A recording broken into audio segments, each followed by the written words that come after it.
Hello friends, welcome to பிளிஸி நிமோஸ். இன்னைக்கு நம்ம தமிழ் டப்பிங்கில் ரிலீஸ் ஆயிருக்க நாணயம் இல்லை நாணயம் படம் எப்படி இருக்குன்னு பார்க்க போகிறோம். வாங்க வீடியோக்குள்ள போகலாம். இது 2015 வருஷம் ரிலீஸ் ஆன ஷராஃபத் கெய் டெல் லேனி படத்தோட அஃபிஷியல் தமிழ் டப்பிங் வெர்ஷன் தான். இந்த படம் 2015 வருஷம் ரிலீஸ் ஆன ஒரு காமெடி கிரைம் த்ரில்லர் ஜானர் படமா இருக்கு. இந்த படத்தோட ரன் டைம் பார்த்தீங்கன்னா 1 மணி நேரமும் 48 நிமிஷமும் போகுது. இப்போ இந்த படத்தோட கதையை பற்றி பார்க்கலாம். நம்ம ஹீரோ பார்த்தீங்கன்னா ஒரு சாதாரண ஆளு, சின்னதா ஒரு கார் வச்சிருக்காரு. இருந்தாலுமே பார்த்தீங்கன்னா பணத்துக்கு பயங்கர கஷ்டப்படுறாரு. ஏன் பாக்கெட்லயே 10 ரூபா கூட இல்லாம சுத்துற மாதிரி ஒரு ஆளுன்னு வச்சுக்கோங்களேன். அவருக்கு ஒரு கேர்ள் ஃப்ரெண்டும் இருக்காங்க, ஒரு பெஸ்ட் ஃப்ரெண்டும் இருக்காரு. இந்த மாதிரி சிச்சுவேஷன்ல ஒரு நாள் ஏடிஎம்ல பேர் அவர் பணம் எடுக்க போகும்போது பாத்தீங்கன்னா அவர் அக்கௌண்ட்ல 100 கோடி ரூபாய் இருக்கு. அதை பார்த்தோன்னு பயங்கர ஷாக் ஆகுறாரு. அது அவர் வாழ்க்கையை அப்படியே தலைகீழா மாத்து. திடீர்னு பாத்தீங்கன்னா ஒரு டான் கிட்ட இருந்து ஒரு கால் வரும். அந்த பணம் என்னோடையது, அதை வச்சுட்டு ஒரு சில சம்பவங்கள் பண்ண வேண்டியது இருக்கு அப்படின்றான். அதை நம்ம ஹீரோ அவங்க ஃப்ரெண்டும் சேர்ந்து பண்ண ஆரம்பிக்கிறாங்க. அப்படி அந்த டான் என்னதான் செய்ய சொல்றான், கடைசியில் அது வந்து தப்பிக்கிறதுக்கு என்னதான் பண்றாரு அப்படின்றது இந்த படத்தோட மொத்த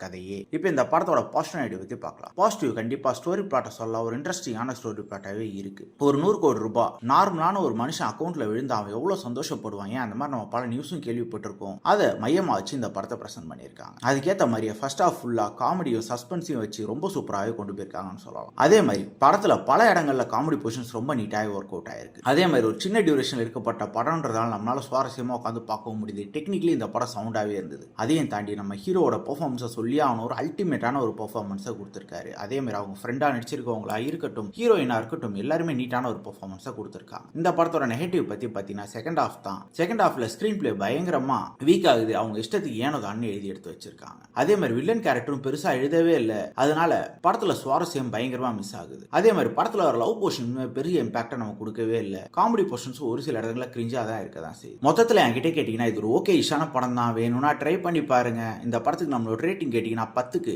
5 மார்க் கொடுக்கலாம். இன்னொரு வீடியோவில் சந்திக்கலாம். தேங்க்யூ.